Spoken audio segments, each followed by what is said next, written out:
Después del almuerzo, de Julio Cortázar, publicado por primera vez en 1956 en el libro Final del Juego.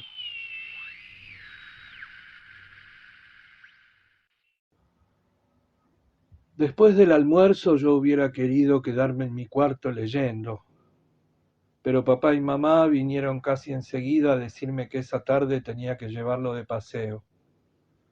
Lo primero que contesté fue que no, que lo llevara otro, que por favor me dejaran estudiar en mi cuarto. Iba a decirles otras cosas, explicarles por qué no me gustaba tener que salir con él. Pero papá dio un paso adelante y se puso a mirarme en esa forma que no puedo resistir. Me clava los ojos y yo siento que se me van entrando cada vez más hondo en la cara, hasta que estoy a punto de gritar y tengo que darme vuelta y contestar que sí, que claro, enseguida. Mamá en esos casos no dice nada y no me mira, pero se queda un poco atrás con las dos manos juntas y yo le veo el pelo gris que le cae sobre la frente y tengo que darme vuelta y contestar que sí, que claro, enseguida. Entonces se fueron sin decir nada más y yo empecé a vestirme, con el único consuelo de que iba a estrenar unos zapatos amarillos que brillaban y brillaban. Cuando salí de mi cuarto eran las 2 y tía Encarnación dijo que podía ir a buscarlo a la pieza del fondo, donde siempre le gusta meterse por la tarde. Tía Encarnación debía darse cuenta de que yo estaba desesperado por tener que salir con él, porque me pasó la mano por la cabeza y después se agachó y me dio un beso en la frente. Sentí que me ponía algo en el bolsillo. Para que te compres alguna cosa, me dijo al oído, y no te olvides de darle un poco, es preferible. Yo la besé en la mejilla, más contento, y pasé delante de la puerta de la sala donde estaban papá y mamá jugando a las damas. Creo que les dije hasta luego, alguna cosa así, y después saqué el billete de 5 pesos para alisarlo bien y guardarlo en mi cartera, donde ya había otro billete de 1 peso y monedas. Lo encontré en un rincón del cuarto, lo agarré lo mejor que pude y salimos por el patio hasta la puerta que daba al jardín de adelante. Una o dos veces sentí la tentación de soltarlo, volver adentro y decirles a papá y a mamá que él no quería venir conmigo, pero estaba seguro de que acabarían por traerlo y obligarme a ir con él hasta la puerta de calle. Nunca me habían pedido que lo llevara al centro. Era injusto que me lo pidieran, porque sabían muy bien que la única vez que me habían obligado a pasearlo por la vereda había ocurrido esa cosa horrible con el gato de los Álvarez. Me parecía estar viendo todavía la cara del vigilante hablando con papá en la puerta y después papá sirviendo 2 vasos de caña y mamá llorando en su cuarto. Era injusto que me lo pidieran. Por la mañana había llovido y las veredas de Buenos Aires están cada vez más rotas. Apenas se puede andar sin meter los pies en algún charco. Yo hacía lo posible para cruzar por las partes más secas y no mojarme los zapatos nuevos, pero enseguida vi que a él le gustaba meterse en el agua, y tuve que tironear con todas mis fuerzas para obligarlo a ir de mi lado. A pesar de eso, consiguió acercarse a un sitio donde había una baldosa un poco más hundida que las otras, y cuando me di cuenta ya estaba completamente empapado, y tenía hojas secas por todas partes.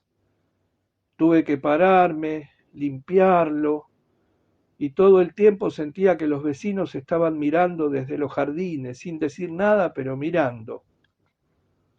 No quiero mentir, en realidad no me importaba tanto que lo miraran a él y a mí que lo llevaba de paseo.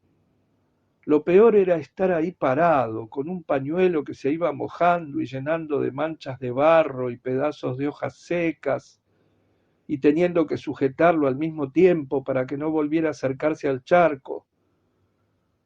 Además, yo estoy acostumbrado a andar por las calles con las manos en los bolsillos del pantalón, silbando, mascando chicle, o leyendo las historietas, mientras con la parte de abajo de los ojos voy adivinando las baldosas de las veredas que conozco perfectamente desde mi casa hasta el tranvía, de modo que sé cuándo paso delante de la casa de la Tita o cuándo voy a llegar a la esquina de Carabobo. Y ahora no podía hacer nada de eso, y el pañuelo me empezaba a mojar el forro del bolsillo, y sentía la humedad en la pierna, era como para no creer en tanta mala suerte junta. A esa hora el tranvía viene bastante vacío, y yo rogaba que pudiéramos sentarnos en el mismo asiento, poniéndolo a él del lado de la ventanilla para que molestara menos. No es que se mueva demasiado, pero a la gente le molesta lo mismo, y yo comprendo. Por eso me afligí al subir, porque el tranvía estaba casi lleno y no había ningún asiento doble desocupado. El viaje era demasiado largo para quedarnos en la plataforma. El guarda me hubiera mandado que me sentara y lo pusiera en alguna parte, así que lo hice entrar enseguida y lo llevé hasta un asiento del medio, donde una señora ocupaba el lado de la ventanilla. Lo mejor hubiera sido sentarme detrás de él para vigilarlo, pero el tranvía estaba lleno y tuve que seguir adelante y sentarme bastante más lejos. Los pasajeros no se fijaban mucho. A esa hora la gente va haciendo la digestión y está medio dormida con los barquinazos del tranvía. Lo malo fue que el guarda se paró al lado del asiento donde yo lo había instalado, golpeando con una moneda en el fierro de la máquina de los boletos, y yo tuve que darme vuelta y hacerle señas de que viniera a cobrarme a mí, mostrándole la plata para que comprendiera que tenía que darme 2 boletos. Pero el guarda era uno de esos chinazos que están viendo las cosas y no quieren entender, dale con la moneda golpeando contra la máquina. Me tuve que levantar y ahora 2 o 3 pasajeros me miraban y acercarme al otro asiento. 2 boletos, le dije. Cortó uno, me miró un momento y después me alcanzó el boleto y miró para abajo medio de reojo. 2, por favor, repetí, seguro de que todo el tranvía ya estaba enterado. El chinazo cortó el otro boleto y me lo dio.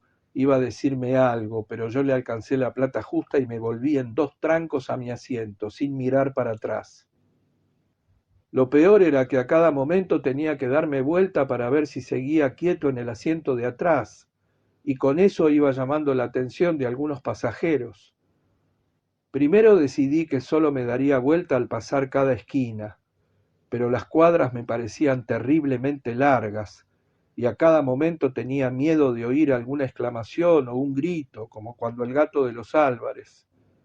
Entonces me puse a contar hasta 10, igual que en las peleas, y eso venía a ser más o menos media cuadra. Al llegar a 10 me daba vuelta disimuladamente, por ejemplo, arreglándome el cuello de la camisa o metiendo la mano en el bolsillo del saco, cualquier cosa que diera la impresión de un tic nervioso o algo así. Como a las 8 cuadras, no sé por qué, me pareció que la señora que iba del lado de la ventanilla se iba a bajar.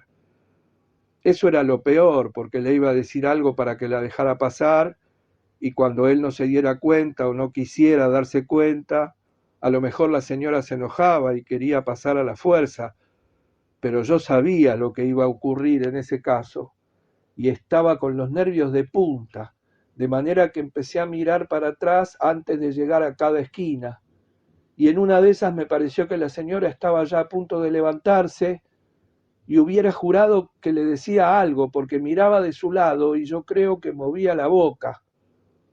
Justo en ese momento una vieja gorda se levantó de uno de los asientos cerca del mío y empezó a andar por el pasillo, y yo iba detrás queriendo empujarla, darle una patada en las piernas para que se apurara y me dejara llegar al asiento donde la señora había agarrado una canasta o algo que tenía en el suelo y ya se levantaba para salir. Al final creo que la empujé, la oí que protestaba, no sé cómo llegué al lado del asiento y conseguí sacarlo a tiempo para que la señora pudiera bajarse en la esquina.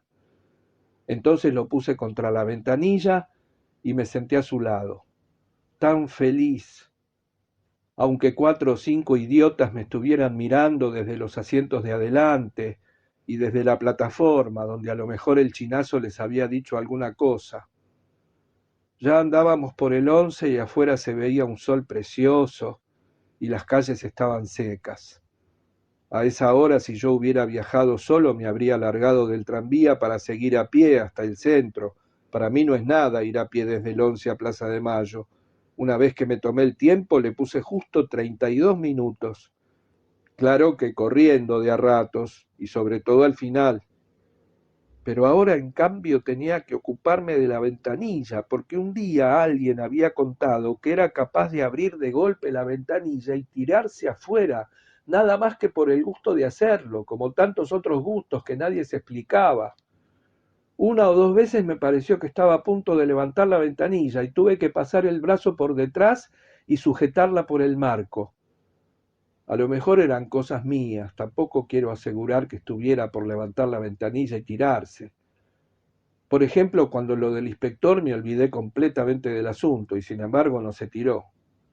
El inspector era un tipo alto y flaco que apareció por la plataforma delantera y se puso a marcar los boletos con ese aire amable que tienen algunos inspectores.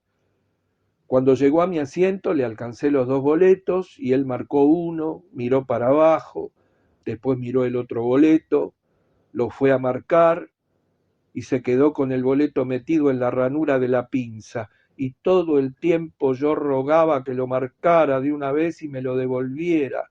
Me parecía que la gente del tranvía nos estaba mirando cada vez más. Al final lo marcó encogiéndose de hombros, me devolvió los dos boletos, y en la plataforma de atrás oí que alguien soltaba una carcajada, pero naturalmente no quise darme vuelta. Volví a pasar el brazo y sujeté la ventanilla, haciendo como que no veía más al inspector y a todos los otros. En Sarmiento y Libertad se empezó a bajar la gente, y cuando llegamos a Florida ya no había casi nadie. Esperé hasta San Martín y lo hice salir por la plataforma delantera, porque no quería pasar al lado del chinazo, que a lo mejor me decía alguna cosa. A mí me gusta mucho la Plaza de Mayo. Cuando me hablan del centro, pienso enseguida en la Plaza de Mayo. Me gusta por las palomas, por la casa de gobierno y porque trae tantos recuerdos de historia, de las bombas que cayeron cuando hubo revolución y los caudillos que habían dicho que iban a atar sus caballos en la pirámide. Hay maniceros y tipos que venden cosas. Enseguida se encuentra un banco vacío y si uno quiere puede seguir un poco más y al rato llega al puerto y ve los barcos y los guinches. Por eso pensé que lo mejor era llevarlo a la Plaza de Mayo, lejos de los autos y los colectivos, y sentarnos un rato ahí hasta que fuera hora de ir volviendo a casa. Pero cuando bajamos del tranvía y empezamos a andar por San Martín, sentí como un mareo. De golpe me daba cuenta de que me había cansado terriblemente, casi una hora de viaje y todo el tiempo teniendo que mirar hacia atrás, hacerme el que no veía que nos estaban mirando, y después el guarda con los boletos, y la señora que se iba a bajar, y el inspector. Me hubiera gustado tanto poder entrar en una lechería y pedir un helado o un vaso de leche, pero estaba seguro de que no iba a poder, que me iba a arrepentir si lo hacía entrar en un local cualquiera donde la gente estaría sentada y tendría más tiempo para mirarnos. En la calle la gente se cruza y cada uno sigue viaje, sobre todo en San Martín, que está lleno de bancos y oficinas y todo el mundo anda apurado con portafolios debajo del brazo. Así que seguimos hasta la esquina de Cangallo, y entonces, cuando íbamos pasando delante de las vidrieras de Peuser, que estaban llenas de tinteros y cosas preciosas, sentí que él no quería seguir. Se hacía cada vez más pesado, y por más que yo tiraba, tratando de no llamar la atención, casi no podía caminar. Y al final tuve que pararme delante de la última vidriera, haciéndome el que miraba los juegos de escritorio repujados en cuero. A lo mejor estaba un poco cansado, a lo mejor no era un capricho. Total, estar ahí parados no tenía nada de malo, pero igual no me gustaba, porque la gente que pasaba tenía más tiempo para fijarse, y 2 o 3 veces me di cuenta de que alguien le hacía algún comentario a otro, o se pegaban con el codo para llamarse la atención. Al final no pude más y lo agarré otra vez, haciéndome el que caminaba con naturalidad, pero cada paso me costaba como en esos sueños en que uno tiene unos zapatos que pesan toneladas y apenas puede despegarse del suelo.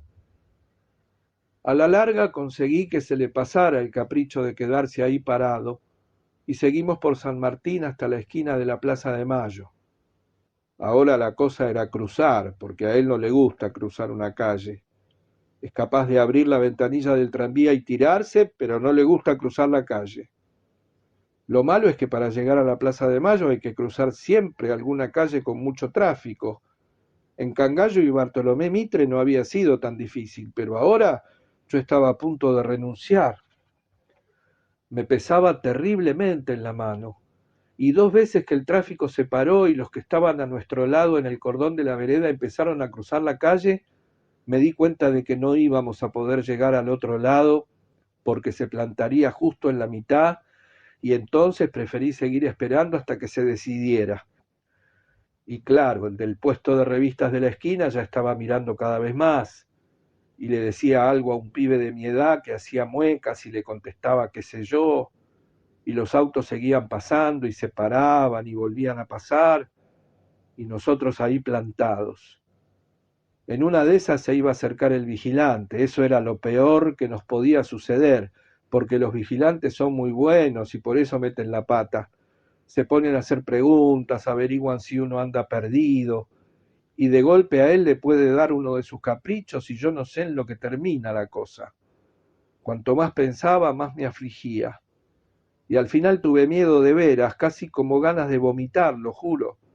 Y en un momento en que paró el tráfico, lo agarré bien y cerré los ojos y tiré para adelante doblándome casi en dos. Y cuando estuvimos en la plaza lo solté. Seguí dando unos pasos solo y después volví para atrás y hubiera querido que se muriera, que ya estuviera muerto, o que papá y mamá estuvieran muertos. Y yo también, al fin y al cabo, que todos estuvieran muertos y enterrados, menos tía Encarnación. Pero esas cosas se pasan enseguida. Vimos que había un banco muy lindo, completamente vacío, y yo lo sujeté sin tironearlo y fuimos a ponernos en ese banco y a mirar las palomas, que por suerte no se dejan agarrar como los gatos. Compré manices y caramelos. Le fui dando de las dos cosas y estábamos bastante bien con ese sol que hay por la tarde en la Plaza de Mayo y la gente que va de un lado a otro. Yo no sé en qué momento me vino la idea de abandonarlo ahí. Lo único que me acuerdo es que estaba pelándole un maní y pensando al mismo tiempo que si me hacía el que iba a tirarles algo a las palomas que andaban más lejos, sería facilísimo dar la vuelta a la pirámide y perderlo de vista. Me parece que en ese momento no pensaba en volver a casa ni en la cara de papá y mamá, porque si lo hubiera pensado no habría hecho esa pavada. Debe ser muy difícil abarcar todo al mismo tiempo como hacen los sabios y los historiadores. Yo pensé solamente que lo podía abandonar ahí y andar solo por el centro con las manos en los bolsillos y comprarme una revista o entrar a tomar un helado en alguna parte antes de volver a casa. Le seguí dando manices un rato, pero ya estaba decidido. Y en una de esas me hice el que me levantaba para estirar las piernas y vi que no le importaba si seguía a su lado o me iba a darle manices a las palomas. Les empecé a tirar lo que me quedaba y las palomas me andaban por todos lados hasta que se me acabó el maní y se cansaron. Desde la otra punta de la plaza apenas se veía el banco. Fue cosa de un momento cruzar a la Casa Rosada, donde siempre hay 2 granaderos de guardia, y por el costado me largué hasta el Paseo Colón, esa calle donde mamá dice que no deben ir los niños solos. Ya por costumbre me daba vuelta a cada momento, pero era imposible que me siguiera. Lo más que podría estar haciendo sería revolcarse alrededor del banco hasta que se acercara alguna señora de la beneficencia o algún vigilante. No me acuerdo muy bien de lo que pasó en ese rato en que yo andaba por el Paseo Colón, que es una avenida como cualquier otra.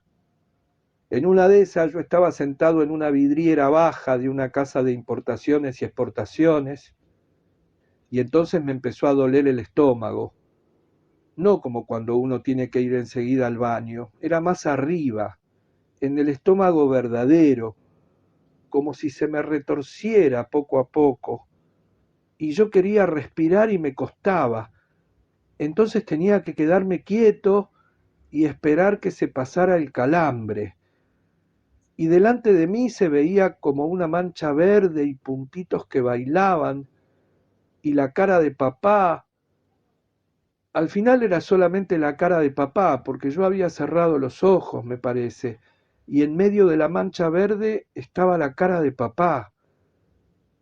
Al rato pude respirar mejor, y unos muchachos me miraron un momento, y uno le dijo al otro que yo estaba descompuesto, pero yo moví la cabeza y dije que no era nada, que siempre me daban calambres, pero se me pasaban enseguida. Uno dijo que si yo quería que fuera a buscar un vaso de agua, y el otro me aconsejó que me secara la frente porque estaba sudando. Yo me sonreí y dije que ya estaba bien, y me puse a caminar para que se fueran y me dejaran solo. Era cierto que estaba sudando porque me caía el agua por las cejas y una gota salada me entró en un ojo, y entonces saqué el pañuelo y me lo pasé por la cara y sentí un arañazo en el labio, y cuando miré era una hoja seca pegada en el pañuelo que me había arañado la boca. No sé cuánto tardé en llegar otra vez a la Plaza de Mayo. A la mitad de la subida me caí, pero volví a levantarme antes que nadie se diera cuenta y crucé a la carrera entre todos los autos que pasaban por delante de la Casa Rosada. Desde lejos vi que no se había movido del banco, pero seguí corriendo y corriendo hasta llegar al banco, y me tiré como muerto mientras las palomas salían volando asustadas y la gente se daba vuelta con ese aire que toman para mirar a los chicos que corren como si fuera un pecado. Después de un rato lo limpié un poco y dije que teníamos que volver a casa. Lo dije para oírme yo mismo y sentirme todavía más contento, porque con él lo único que servía era agarrarlo bien y llevarlo. Las palabras no las escuchaba, o se hacía el que no las escuchaba. Por suerte esta vez no se encaprichó al cruzar las calles, y el tranvía estaba casi vacío al comienzo del recorrido, así que lo puse en el primer asiento y me senté al lado, y no me di vuelta ni una sola vez en todo el viaje, ni siquiera al bajarnos. La última cuadra la hicimos muy despacio, él queriendo meterse en los charcos y yo luchando para que pasara por las baldosas secas. Pero no me importaba nada. Pensaba todo el tiempo, lo abandoné. Lo miraba y pensaba, lo abandoné. Y aunque no me había olvidado del Paseo Colón, me sentía tan bien, casi orgulloso. A lo mejor otra vez. No era fácil, pero a lo mejor, quién sabe con qué ojos me mirarían papá y mamá cuando me vieran llegar con él de la mano. Claro que estarían contentos de que yo lo hubiera llevado a pasear al centro. Los padres siempre están contentos de esas cosas. Pero no sé por qué en ese momento se me daba por pensar que también a veces papá y mamá sacaban el pañuelo para secarse, y que también en el pañuelo había una hoja seca que les lastimaba la cara.